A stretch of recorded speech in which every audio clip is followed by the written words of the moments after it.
ओम शांति। सभी भाई बहनों को ओम शांति। आज की मुरली का सार सुनते हैं। पहले 1 मिनट शिव बाबा को ज्योति स्वरूप में याद करेंगे।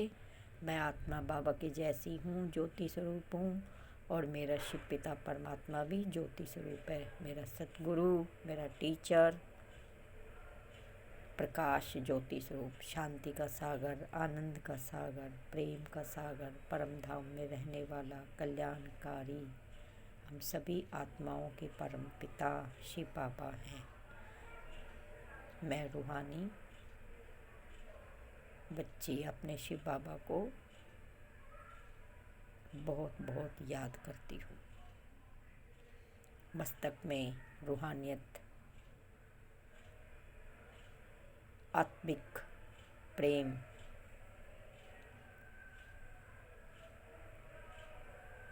स्नेह से भरपूर होकर आत्मस्थिति में टिक कर, मस्तक में आत्म सिंहासन पे बैठी हुई आत्मा, उसमें टिक कर मैं इस मुख द्वारा, मस्तक के द्वारा, मन बुद्धि आँखों के द्वारा, कर्म इंद्रियों के द्वारा कार्य करती हूँ। और मैं शिव बाबा की मुरली को सुन रही हूँ। मैं आत्मा शिव पिता की बच्ची हूँ और मेरे शिक्षक सतगुरु से मुरली सुन रही हूँ। ओम शांति। अब मुरली का सार सुनते हैं।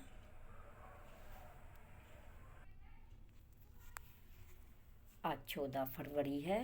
आज बाबा ने हम बच्चों को क्या कहा।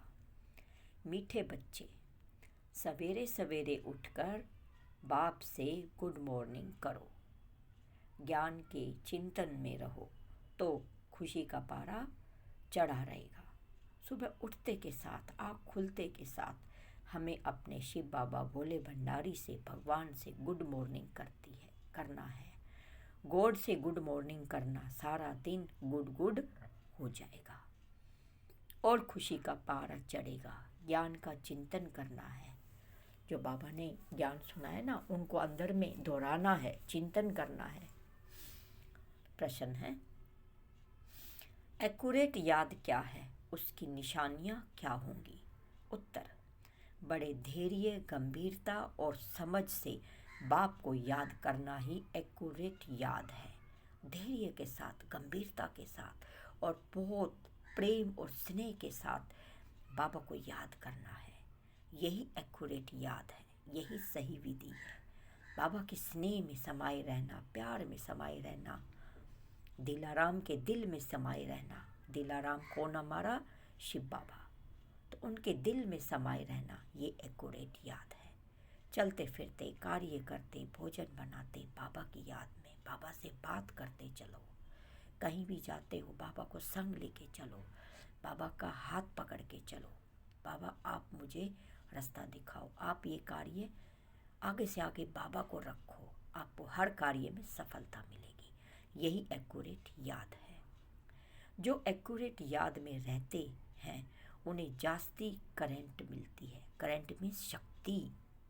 शिव बाबा शक्तियों का सागर है, तो वो शक्तियाँ हमें निरंतर उतरती जाएंगी। पापों का बोझा उतरता जाता है। जब हम बाबा से कनेक्ट होते हैं, वो शक्तियाँ आती है, अंदर में हम प्योरीफाई होते हैं। हमारा मस्तक, मन, बुद्धि, कर्म इंद्रियाँ सभी प्योरीफाई होती है और मन में कोई भी नेगेटिव नहीं चलता है। बाबा के गुण हम में उतरने लगते हैं। रूहानी दृष्टि, रूहानी चाल चलन स्वतः होती चली जाती है। तो हमें बाबा को संग में रखना है। आत्मा सतो प्रधान बनती है, उनकी आयु बढ़ती जाती है, बहुत बढ़ जाती है आयु।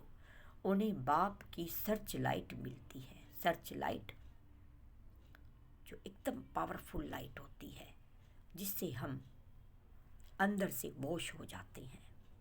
पावरफुल लाइट और माइट की शक्तियाँ हमारे अंदर में आने लग जाती है। धारणा है, अपनी झोली ज्ञान रत्नों से भरकर उनका दान बहुतों को कल्याण के निमित्त बनना है। उनका दान करेंगे किसका? ज्ञान रत्नों से। तो हमारी जो झोलियां हैं भरती चली जाएंगी और हम दूसरों के निमित्त बनने के, दूसरों का कल्याण करने के निमित्त बनेंगे।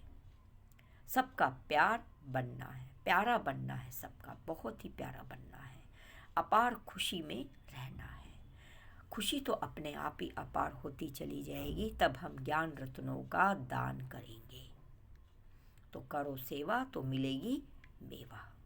वरदान है, कर्म क्षेत्र पर कमल पुष्प समान रहते हुए माया की कीचड़ से सेफ रहने वाली कर्मयोगी भव।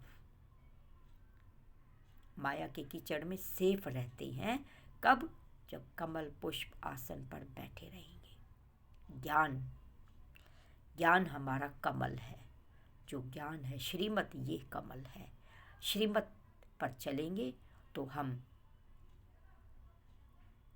विकारों वाले कीचड़ से, विकारों का जो कीचड़ है ना, काम क्रोध मोह लोभ अहंकार ईर्ष्या द्वेष भावना, बहुत सारी चीज़ें जो है, इससे हम सेफ रहेंगे। ये हमें लग नहीं पाएगा, हमें प्रभावित नहीं कर पाएगा। ये कीचड़ है और सभी आत्माएं प्योर पवित्र हैं।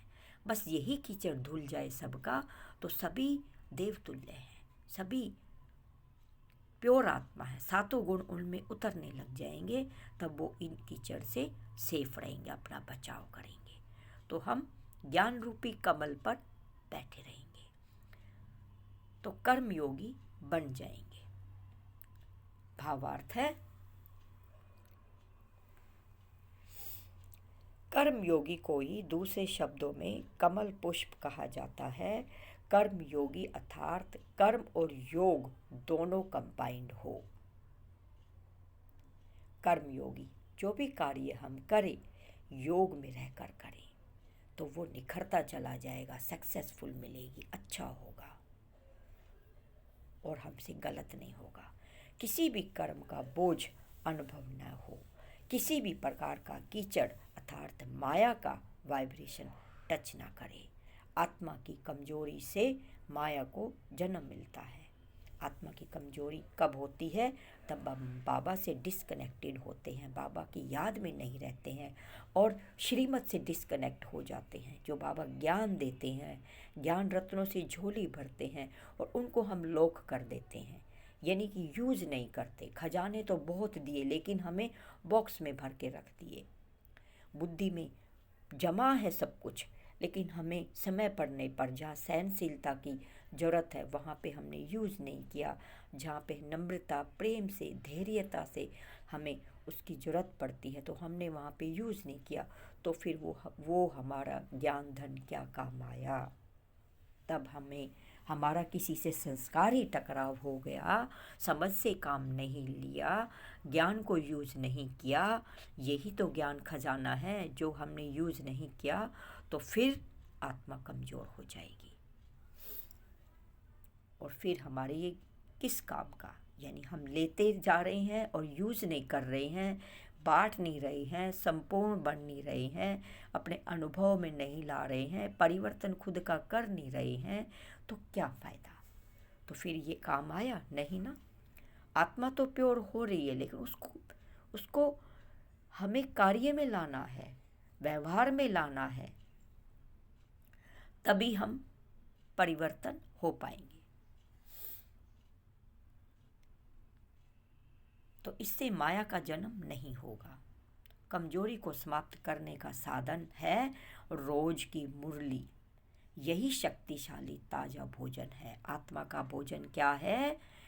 परमात्मा के ज्ञान का मनन मंथन चिंतन करना, रोज सुनना और जीवन में प्रैक्टिकल धारण करना, ये आत्मा का भोजन है।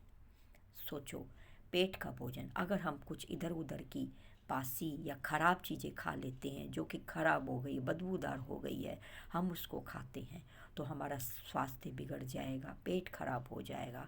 ऐसे ही हमें आत्मा का भोजन हमारा क्या है? पॉजिटिव ज्ञान की बातें सुनना, मनन मंथन करना और इधर उधर की बातों से और कर्म, अभी कर्म विकर्म कर लेंगे हमारा, किसी को मान लो चिल्ला दिया, बोल दिया, दुख दे दिया और हमें ज्ञान युक्त होकर कार्य नहीं किया, तो क्या ये हमारे आत्मा का भोजन बन पाएगा? नहीं ना। तो इससे तो आत्मा कमज़ोर होगी। तो हमें ज्ञान का भोजन खाना है, उसे उगाली करना, यानी कि पचाना। पचेगा कब? तब हम उसको जीवन में लाएंगे, यूज करेंगे। वो हमारे चेहरे से, हाव भाव से दिखेगा। तब हमारे अंदर में सहनशीलता, धैर्य, क्षमा, नम्रता, सारे गुण स्वतः उतरते चले जाएंगे। कब होगा? तब हम शिव बाबा की याद में रहेंगे। योग और कर्म दोनों को कंबाइंड बना दो, तब हो पाएगा। तो शक्तिशाली ताजा भोजन मनन मंथन द्वारा इस भोजन को हजम कर लो, तो माया की कीचड़ से सेफ रहेंगे। स्लोगन है, सफलता द्वारा हम खजानों को सफल करना ही महादानी बनना है। सफलता की चाबी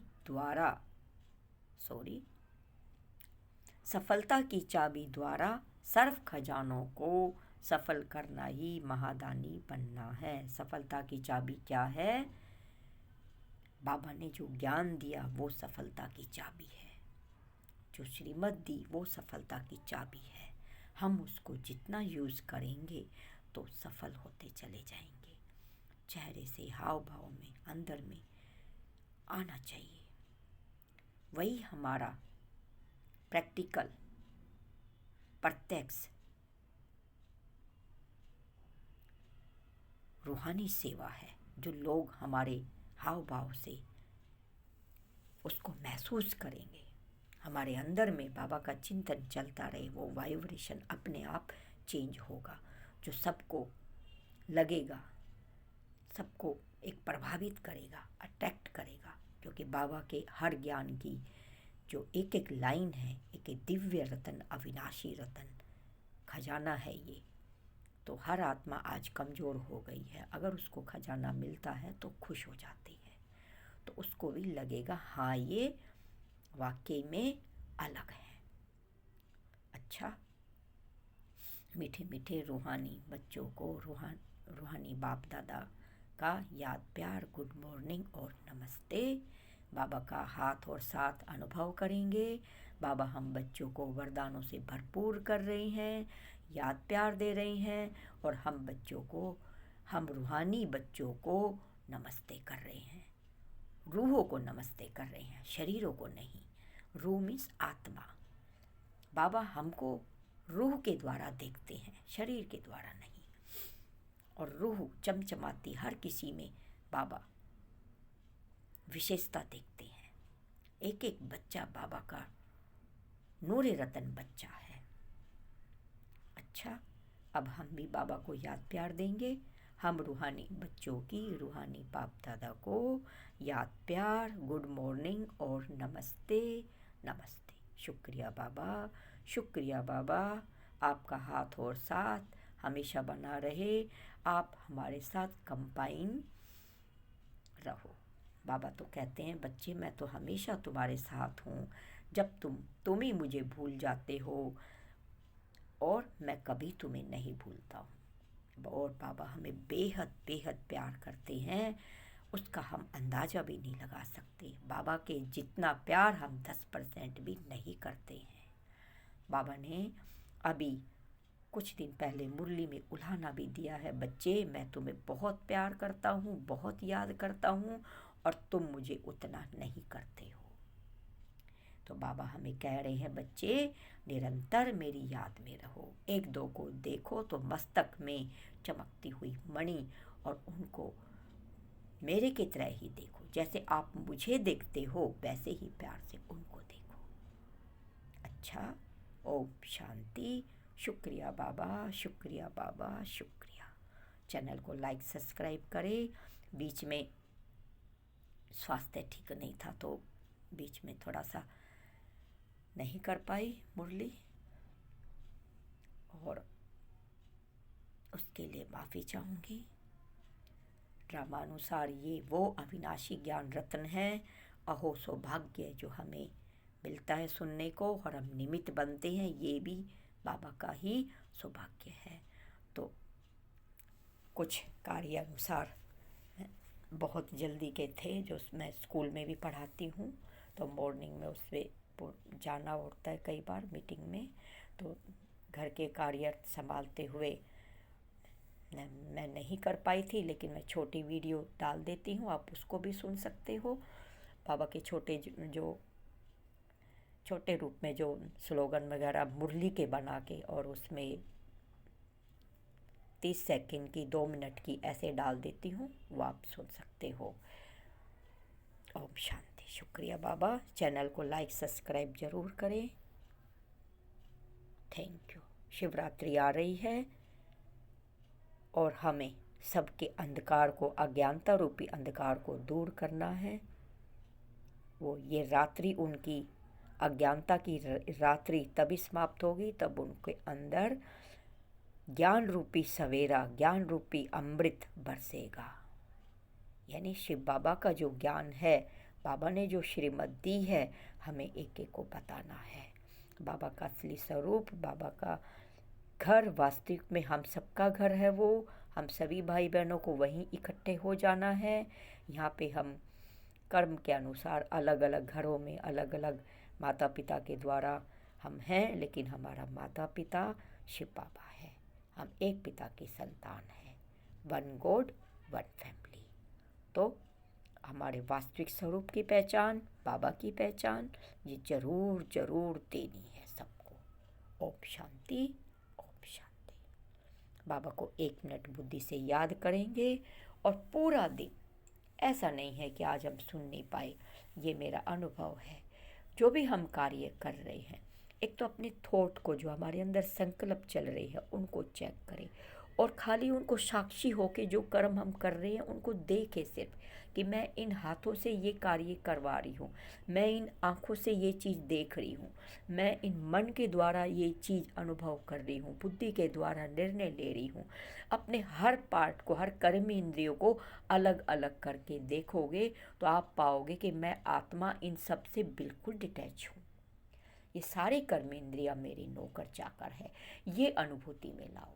बाबा हर मुरली में कहते, बच्चे अपने को आत्मा अनुभव करो। तुम आत्मा हो, तुम आत्मा हो, इस पाठ को पक्का करो।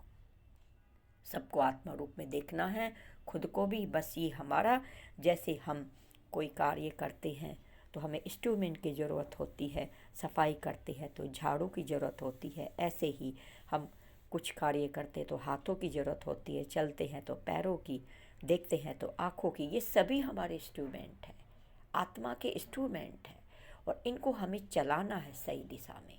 ये कब चलेगा? तब हमारा आत्मा, हम आत्मा राजा बनकर अपनी सीट पर बैठेंगे, तो हमारी जो कर्म इंद्रिया नौकर चाकर है, ये हमारे सही दिशा में कार्य करने लगेंगे, क्योंकि हम उनको सही आदेश देंगे। अच्छा। ओम शांति। ओम शांति। शुक्रिया बाबा, शुक्रिया।